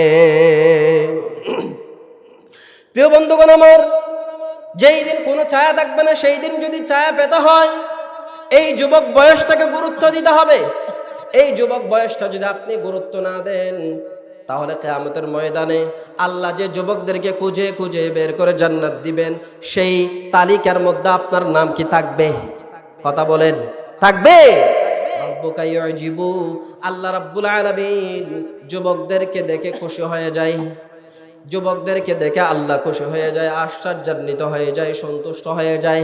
কেন? যুবকরা তার এই যৌবনকালের মধ্যে তীব্র আকাঙ্ক্ষা থাকা সত্ত্বেও, তীব্র ব্যভিচারের ক্ষুধা, আপনার যৌন ক্ষুধা থাকা সত্ত্বেও জানা থেকে নিজেকে হেফাজত করেছে, দুর্নীতি থেকে নিজেকে হেফাজত করেছে, সুদ থেকে নিজেকে হেফাজত করেছে। সুদের লেনদেন এলাকায় আছে না নেই?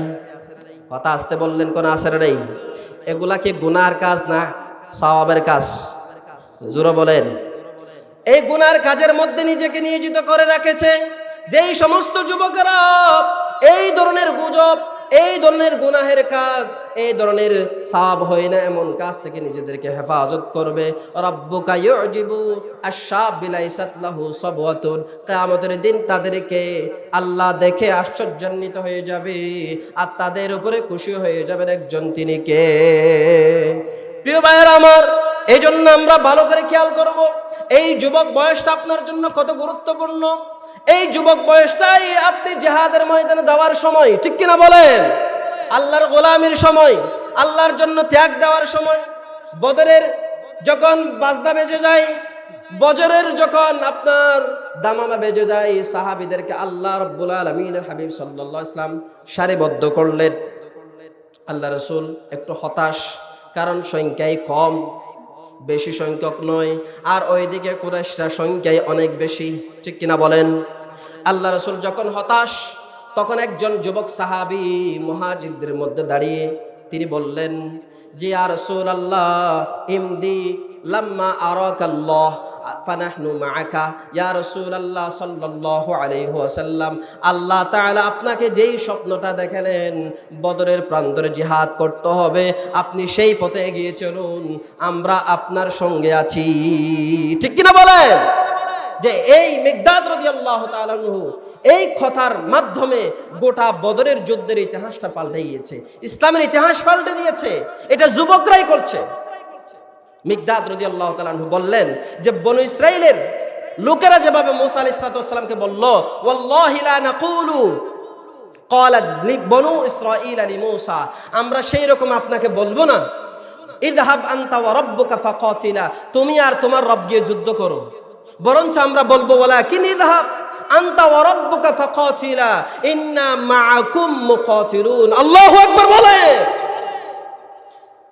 তখন মিকদাদ বললেন, ইয়া রাসূলুল্লাহ সাল্লাল্লাহু আলাইহি সাল্লাম, মুসা আলাইহিস সালাতু ওয়াসসালামের কওমেরা যেভাবে তাকে জিহাদের ময়দানে ঠেলে দিয়েছিল, মুসাকে যেভাবে কথা বলেছিল, আমরা সেভাবে আপনাকে বলবো না, বরঞ্চ আপনি আর আপনার রব যেখানে যুদ্ধ করবেন সেই জায়গায় আমরা সাহাবীরা একসাথে আপনাদের সাথে যুদ্ধ করব। সুবহানাল্লাহ বলেন। এভাবে উহুদের ময়দানে হযরত রাসূল করিম সাল্লাল্লাহু আলাইহি ওয়াসাল্লামের যখন দন্দান মোবারক শহীদ হয়ে যায়, হেলমেট ভেঙে যখন মাথার ভিতরে তীর ঢুকে যায়, যুবক ভাইয়েরা ভালো করে খেয়াল করুন, একটু মনোযোগ দিন আমার ভাইয়েরা। আল্লাহ রাসূলের মাথার ভিতরে যখন হেলমেট ভেঙে তীর ঢুকে যায়, তখন সমস্ত জায়গায় ঘোষণা হয়ে যায় কুতিলা মুহাম্মদ, মুহাম্মদ সাল্লাল্লাহু আলাইহি ওয়াসাল্লাম শহীদ হয়ে গেছে। এই কথা যখন মদিনার অলিতে গলিতে যখন শোনানো হয়, ঘোষণা করা হয়, একজন সাহাবী ছিলেন যার নাম হলো হানজালা রাদিয়াল্লাহু তাআলা আনহু। তিনি 2 দিন আগেই বিবাহ করেছেন। উহুদের ময়দানের জন্য যখন মুজাহিদদেরকে তৈরি করা হচ্ছে, সেই লাইনের মধ্যে হানজালা দাঁড়িয়ে গেলেন। আল্লাহ রাসূল বললেন, ও হানজালা, তুমি মাত্র 2 দিন হলো বিবাহ করেছো, তোমার উপরে তোমার স্ত্রীর হক আছে, ঘরে চলে যাও। হানজালা ঘরে চলে গেলেন, রাতে স্ত্রীর সাথে বাসর সজ্জা করলেন। আর সকালবেলা ভোর যখন হয়ে যায়, তখন যখন শুনলেন আল্লাহ রাসূল নিহত হয়ে গেছেন, শহীদ হয়ে গেছেন, এই কথা যখন শুনলেন, হানজালা নিজেকে ধরে রাখতে পারে নাই, নিজেকে দমিয়ে রাখতে পারে নাই। দেওয়ালের মধ্যে তরবারি ছিল, সেই তরবারিটা হাতে নিয়ে জিহাদের ময়দানের দিকে ছুটে চলল। সুবহানাল্লাহ বলেন। প্রিয় বন্ধুগণ আমার, হানজালা যখন জিহাদের ময়দানে দৌড় দেয়, স্ত্রী পিছন দিক থেকে ডাক দিয়ে বলে, ও আমার আদরের স্বামী, আপনার উপরে গোসল ফরজ হয়ে গেছে, আপনি জিহাদের ময়দানে যাচ্ছেন, আপনার জন্য 1 বালতি পানির ব্যবস্থা করে আপনি একটু গোসল করে তারপরে জিহাদের ময়দানে যান। তখন হানজালা বললেন, ও আমার স্ত্রী, ভালো করে কান খুলে খেয়াল করো, শুনে রাখো, আমার রাসূল জিহাদের ময়দানে শহীদ হয়ে গেছে, তার অর্থ হলো ইসলাম দুনিয়া থেকে বিদায় নিয়ে ফেলতেছে, আমি হানজালা বেঁচে থেকে লাভ কি হবে?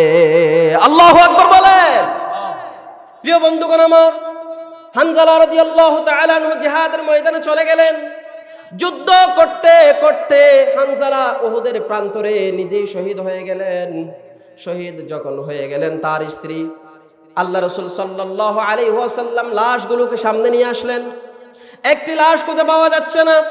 এইদিকে হানজালার স্ত্রী আল্লাহ রাসূলের সাথে কথা বলছে, ইয়া রাসূলুল্লাহ সাল্লাল্লাহু আলাইহি ওয়াসাল্লাম, আপনার সাথে একটা কথা বলতে চাই।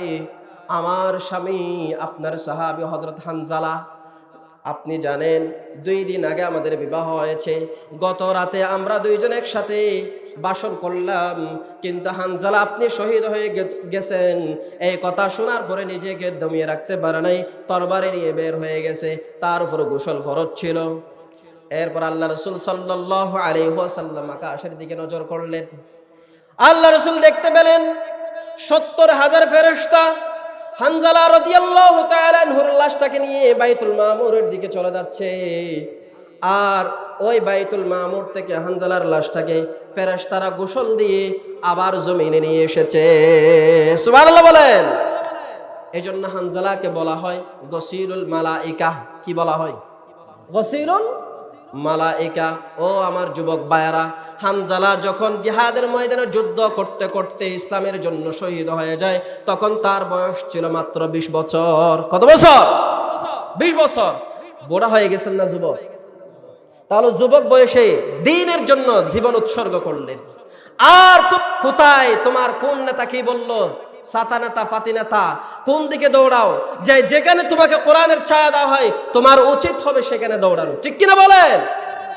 কোরআনের ছায়া বাদ দিয়ে দুনিয়ার সমস্ত ছায়াকে ডিলিট করে তুমি দুনিয়ার ছায়ার পিছনে যদি দৌড়াও কোরআনের ছায়াকে বাদ দিয়ে, তাহলে তোমার জন্য এই দুনিয়ার মধ্যে হয়তো কিছু পেলেও পরকালটা তোমার জন্য শূন্য হয়ে যাবে। এই জন্য দুনিয়ার ছায়া বাদ দিয়ে আল্লাহর কোরআনের ছায়ার দিকে দৌড়াতে হবে, ঠিক কিনা বলেন?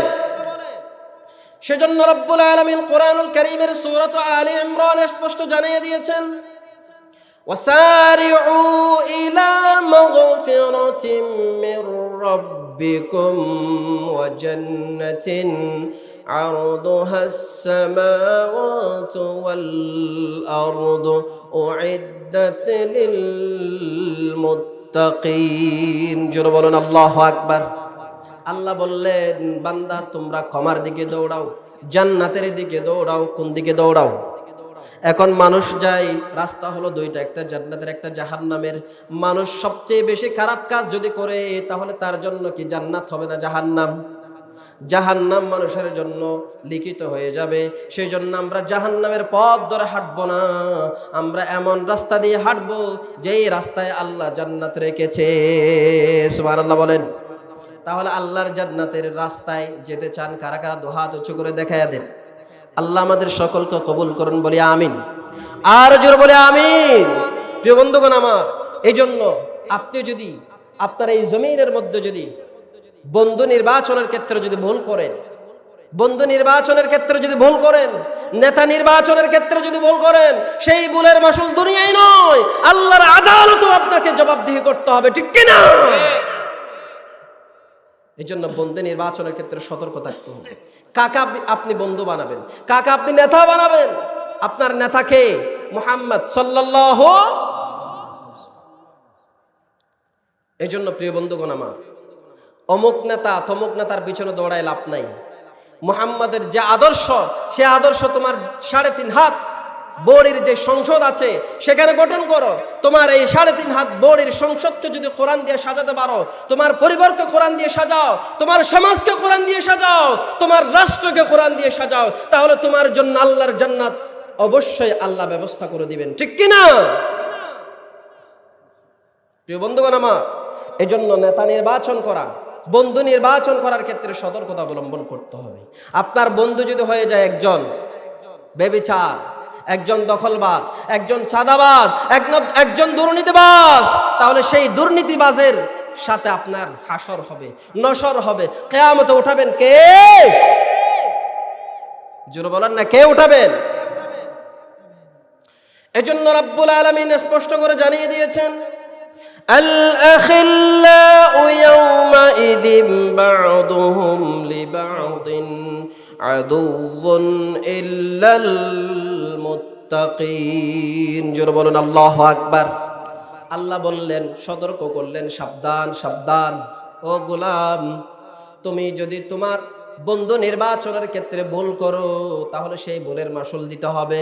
আর তুমি ভালো করে খেয়াল করো, তোমার বন্ধু যদি নির্বাচনের ক্ষেত্রে ভুল হয়ে যায়, একজন বেনামাজিকে যদি তুমি বন্ধু বানাও, একজন মাদক সেবনকারী ব্যক্তিকে যদি তুমি বন্ধু বানাও, একজন নারী লিপ্সা ব্যক্তিকে যদি তুমি তোমার বন্ধু বানাও, একজন দুর্নীতিবাজকে যদি তোমার বন্ধু বানাও, তাহলে খেয়াল করো,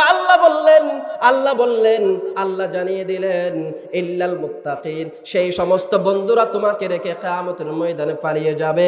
একমাত্র যেই বন্ধু তোমার সাথে ছিল, নামাজ পড়তো, আজান দিলে মসজিদে হাজিরা দিত, মাদ্রাসা যেখানে ছিল সেখানে সহযোগিতা করত, আপনার ভালো মানুষদের সাথে মিশতো, কোরআনওয়ালাদের সাথে মিশতো, কোরআন আছে যেখানে সেখানেই থাকতো, সেই বন্ধুটা আল্লাহওয়ালা তাকওয়াবান ফরহেজগার ব্যক্তিটাই কিয়ামতের ময়দানে একমাত্র তোমার সঙ্গী পাবে, ঠিক কিনা বলেন?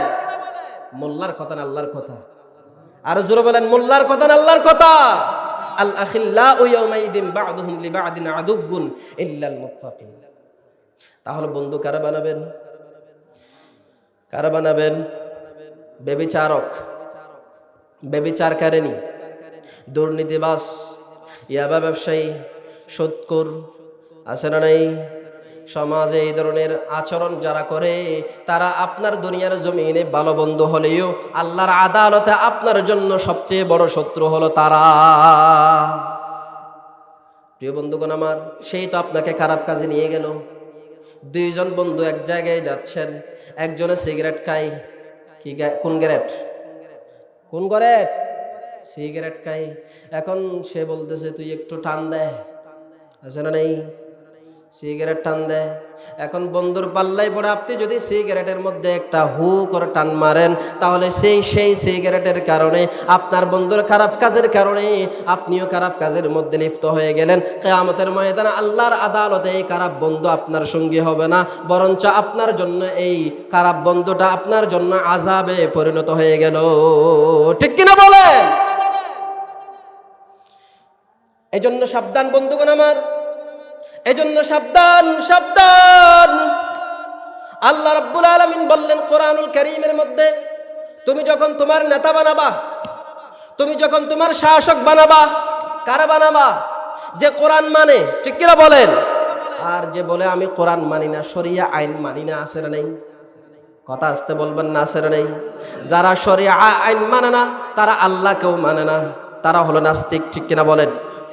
নাস্তিক কিছু প্রকাশ পেয়েছে বর্তমানে বাংলাদেশে।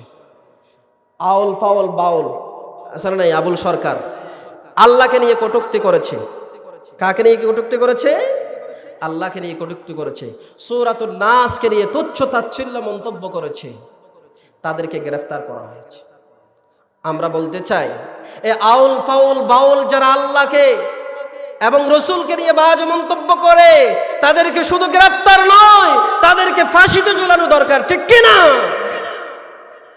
প্রিয় বন্ধুগণ আমার, এই জমিন হলো ওলি আউলিয়াদের জমিন, এই জমিন হলো শহীদদের জমিন, এই জমিন হলো কোরআনের জমিন।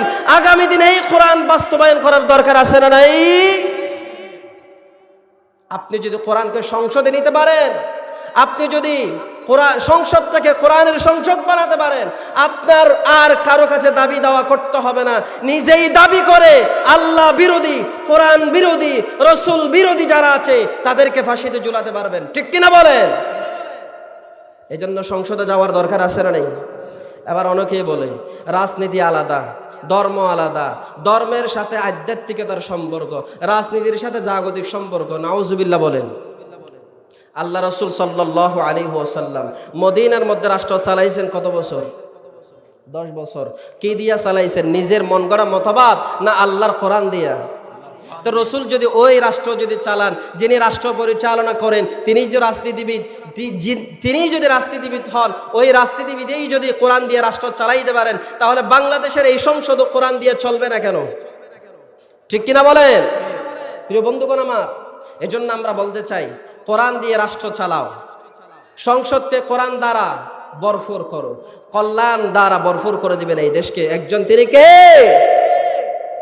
প্রিয় ভাইয়ের আমার, এই রাষ্ট্র যদি কোরআন দ্বারা সাজাতে না পারেন, এই 54 বছরে যেভাবে গিয়েছে, আগামী দিনে আরো তার চেয়ে ভয়ঙ্কর হবে। ঠিক কিনা?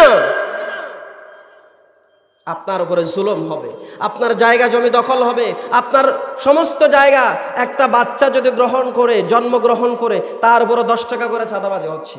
ঠিক কিনা বলেন? এই কোরআনের শাসন ছাড়া 54 বছর চলছে। কোরআনের শাসন দিয়ে একবার দেখেন না। রাজি আছেন না নাই? আরো জোরে বলেন, রাজি আছেন না নাই? যারা কোরআন ভালোবাসে, যারা কোরআন নিয়ে সংসদে যেতে চায়, তাদেরকে একবার আপনি আপনার পক্ষ থেকে রায় দিয়ে, মত দিয়ে সংসদে পাঠান, তারা অন্তত পক্ষে আপনার উপরে জুলুম করবে না, কোরআন দিয়ে সুন্দর সংসদ চালাবে, মানুষের উপরে যত অধিকার আছে সব অধিকার প্রতিষ্ঠা করবে। ঠিক কিনা বলেন? এই জন্য নেতা নির্বাচন করতে গিয়ে সতর্কতা অবলম্বন করতে হবে, সাবধান। আল্লাহ রাব্বুল আলামিন জানালেন, ইয়াউমা নাদউ কুল্লা উনাসিম বিইমামিহিম ফামান উতিয়া কিতাবাহু বিয়ামিনি। জোরে বলেন আল্লাহু আকবার। আল্লাহ বললেন, কিয়ামতের দিন যেই নেতার অনুসরণ করেছে তাকে সেই নেতার নাম দ্বারা আহ্বান করা হবে। তাহলে আপনার নেতা যদি হয় একজন জেনাকুর, একজন সুৎখোর, একজন মদদি, তাহলে কিয়ামতে আপনি উঠবেন সেই মদদির সাথে। রাজি আছেন নাকি? তাহলে নেতা বানাবেন কারে? আল্লাহ রসুলের আদর্শ মানে যে, সেই তো আপনার নেতা হবে। কোরআন দিয়ে রাষ্ট্র চালাতে চাই যে, সেই তো আপনার নেতা হবে। ঠিক কিনা বলেন? প্রিয় ভাইরা আমার, এই জন্য আসুন আমরা আমাদের এই জীবনটাকে সুন্দর করে সাজাই, আমরা আমাদের এই জীবনটাকে কোরআন দ্বারা গঠন করি। আপনার এই সংসদ 3.5 হাত বড় সংসদকে কোরআন দ্বারা সাজান, আপনার পরিবারকে কোরআন দ্বারা সাজান, আপনার সমাজকে কোরআন দ্বারা সাজান। এখন তো ঠেলাঠেলি ঘেঁষাঘেঁষি আছে না নেই? এরে দেখতে পারে না, ও এরে দেখতে পারে না। এই ইতিহাস যতদিন থাকবে শান্তি ততদিন আসবে। মনে করেন আপনার এলাকায় 2টা প্রতিষ্ঠান, একই সমাজে বাস করেন, তাহলে একটা প্রতিষ্ঠানকে ভালোবাসা, কোরআনকে ভালোবাসা, আল্লাহর জন্য ভালোবাসা, কোনো মানুষকে ভালোবাসা, কার জন্য ভালোবাসা? আল্লাহর জন্য ভালোবাসা। কোনো মানুষকে ঘৃণা করলে কার জন্য ঘৃণা করবেন? আর কোনো মানুষকে ভালোবাসলে কার জন্য ভালোবাসবেন? মান আহাব্বা লিল্লাহ ওয়া আবগাদা লিল্লাহ ওয়া আ'তা লিল্লাহ ওয়া মানা'a লিল্লাহ ফাকাদ ইসতাকমালাল ঈমান। তখনই আপনার ঈমান পূর্ণ হবে। ঠিক কিনা বলেন? এই জন্য ঠেলাঠেলি নয়, ঘেঁষাঘেঁষি নয়। আপনার পাশে যদি কোনো মুসলমান ভাই একটা ভালো কাজ করে, তাকে হেইয়া দেন, তার পিছনে একটা লাগান, সেই জন্য আরো উপরে উঠতে পারে। ঠিক কিনা বলেন? আর আপনি যদি তাকে যদি টেনে ধরে নামাতে চান, আপনি নেমে যাবেন, তার মর্যাদা উপরে উঠাইয়া দিবেন কে? তাহলে এই প্রতিষ্ঠান বাগানের প্রয়োজন আছে না নেই? জোরে বলেন না, আছে না নেই? এই বাগান তৈরি করে দিয়েছে মরহুম মকফুর মৌলানা মাহমুদুল করিম, মৌলানা আমির হোসেন সাহেবের জামাতা। অত্যন্ত ভালো মানুষ ছিলেন আমার সাথে। ওনার শেষ নিঃশ্বাস পর্যন্ত আমার সাথে ওনার ভালো সম্পর্ক ছিল, সুসম্পর্ক ছিল। সব সময় খোঁজ খবর নিতেন, আমিও খোঁজ খবর নিতাম। আল্লাহ তাকে কবুল করেছেন, দ্বীনের বাগান তৈরি করে গেছেন। এই দ্বীনের বাগানে যতদিন কোরআন চলবে, কোরআনের মাহফিল চলবে, কোরআনের হাফেজ তৈরি হবে, ততদিন তার রূহ মুবারকে সওয়াব পৌঁছায় দিবেন যিনি, তিনি কে? আমরা আজকের এই কোরআনের বাগান থেকে মরহুম মকফুর মাহমুদুল করিমের জন্য আল্লাহর কাছে দোয়া করছি, আল্লাহ যেন তাকে এই কবরের মধ্যে শান্তিতে রাখেন। পড়ি আমিন। তার জীবনের সমস্ত গুনাহ যেন আল্লাহ মাফ করে দেন। পড়ি আমিন। আর এই বাগান যেন মৃত্যু পর্যন্ত, কিয়ামত পর্যন্ত আল্লাহ জারি রাখেন। সম্মানিত উপস্থিতি, আপনারা যারা এসেছেন আলহামদুলিল্লাহ, এই কোরআনের বাগানকে ভালোবাসবেন তো ইনশাআল্লাহ। একজন কোরআনের হাফেজকে ভালোবাসা মানে কেমন ভালোবাসা? ইকরাউল কোরআন ফাইন্নাহু ইয়াতি ইয়াউমাল কিয়ামা শাফিআন লিআসহাবিহি। সুবহানাল্লাহ বলেন। আল্লাহ রাসূল বললেন, কোরআন পড়ো। কি পড়ো? কোরআন পড়ো। আর এই কোরআন কিয়ামতের ময়দানে তোমার জন্য সুপারিশ করবে। সুবহানাল্লাহ বলবেন না? আরেক হাদিস আল্লাহ রাসূল বললেন, ইউকসা ওয়ালিদাহু তাজান ইউদিউ। রাসূল বললেন, যেই ব্যক্তি কোরআনের হাফেজ হয়, কোরআন মুখস্থ করে, কোরআন শিখে, কোরআন অধ্যয়ন করে, কোরআনের সান্নিধ্য অর্জন করে, তাকে আল্লাহ তাআলা তাজ পরায়া দেন। কি পরায়া দেন? মুকুট পরায়া দেন। তাহলে এই সম্মানের প্রয়োজন আছে না নেই? এই মুকুট পরিধান করার প্রয়োজন আছে না নেই? এই জন্য কোরআনের সাথে আজীবন থাকতে রাজি আছেন তো ইনশাআল্লাহ? আল্লাহ আমার ভাইদেরকে কবুল করুন। পড়ি আমিন। প্রিয় ভাইরা আমার, এতক্ষণ ধরে আপনাদের সামনে যুবকদের ভূমিকা দ্বীন প্রতিষ্ঠায় কি কি ভূমিকা থাকতে পারে এইসব বিষয়ে কথা বললাম, আপনারাও শুনেছেন। আল্লাহ তাআলা আমাদের সকলকে আমল করার তৌফিক দান করুন। পড়ি আমিন। যুবকদের সবচেয়ে বড় ফুজি হলো এই জমিনের মধ্যে আল্লাহর ভয়। জোরে বলেন, কার ভয়? আল্লাহর ভয়। ইন্না খায়রাজ যাদিত তাকওয়া। এই তাকওয়া যদি দিলে অর্জন করতে পারেন, শত গুনাহের কাজ যদি আপনার সামনে থাকে, আপনি ওই গুনাহের কাজকে আল্লাহর ভয়ের কারণে লাথি মেরে দিতে পারবেন, আর আল্লাহ আপনার উপর সন্তুষ্ট হয়ে যাবে। ঠিক কিনা বলেন? গুহার ভিতরে আশ্রয় নিয়েছিল 3 জন যুবক। তার মধ্যে একজন যুবক ছিল যে যিনি আল্লাহর কাছে আশ্রয় চেয়েছিল। আল্লাহ, আমার এক চাচাতো বোন ছিল যে যার কাছে আমি আবেদন রেখেছিলাম যে সে যদি আমার কাছে আবেদন রেখেছিল 100 স্বর্ণ মুদ্রা যদি আমি তারে দিতে পারি, তার সাথে আমি মিলন করতে পারবো। 100 স্বর্ণ মুদ্রা দিলাম, তার কাছে চলে গেলাম। তখন ওই আমার চাচাতো বোন বলেছিল যে আমার রব যিনি আছে, তোমার রব যিনি আছে, ইত্তাকুল্লাহ, সেই রবকে সেই রবকে ভয় করো, সেই রবের ভয় দিলে জাগ্রত করো। তখন ওই যুবকের ভয়ে আল্লাহর ভয় জাগ্রত হয়েছে, সঙ্গে সঙ্গে জিনা থেকে ফিরে এসেছে। সুবহানাল্লাহ বলেন। তাহলে হৃদয়ে কার ভয় রাখবে? কার ভয় রাখবেন? আল্লাহর ভয়। আল্লাহর ভয় যার অন্তরে থাকে সে কি একজন মুসলমান হয়ে আরেকজন মুসলমানকে হিংসা করতে পারে? আরেকজন মুসলমানের পিছনে আপনার কানাকানি পিসপিসানি কি করতে পারে? বরঞ্চ সহযোগিতা করবে, ভালো কাজে অংশীদার হবে। ঠিক কিনা বলেন?